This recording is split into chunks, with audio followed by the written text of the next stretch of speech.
భయ్యా తెలుగు సినిమా ఇండస్ట్రీలో నందమూరి నరసింహం బాలయ్య బాబు గారు అండ్ బోయపాటి శ్రీను గారి కాంబినేషన్ గురించి ఎలాంటి క్రేజ్ ఉంటుందో ప్రత్యేకంగా చెప్పాలా ఏంటి? నెక్స్ట్ లెవెల్ బాక్స్ ఆఫీస్ కుమ్మడే ఉంటుంది వీళ్ళ కాంబినేషన్లో చిత్రం అంటే. సో అలాంటి వీళ్ళ కాంబినేషన్లో ఇప్పటికే హ్యాట్రిక్ హిట్స్ తర్వాత అఖండ లాంటి మూవీకి సీక్వెల్గా అఖండ 2 అయితే రాబోతా ఉంది కదా, అఖండ తాండవం అంటూ. ఈ చిత్రానికి సంబంధించినటువంటి ఒక అద్దిరిపోయే అప్డేట్ అయితే ఇంటర్నెట్లో చక్కర్లు కొడతా ఉంది. అదే ఈ మూవీకి సంబంధించినటువంటి విలన్ రోల్‌లో ఎవరు నటించబోతున్నారు అన్న దానిపై ఓ క్లారిటీగా అయితే.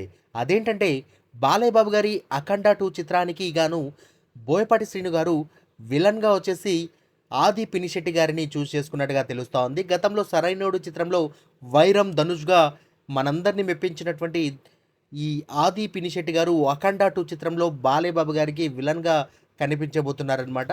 సో, ఈ సూపర్బ్ అనైతే చెప్పొచ్చనమాట. కాస్టింగ్‌కి సంబంధించి అదిరిపోయే లెవెల్‌లోనే బోయపాటి గారు ప్లాన్ చేశారనైతే చెప్పొచ్చు. ఇక గతంలో తమన్ గారు కూడా చెప్పుకొచ్చారు. 'అఖండ 2'కు సంబంధించి నెక్స్ట్ లెవెల్ ఉంటుంది.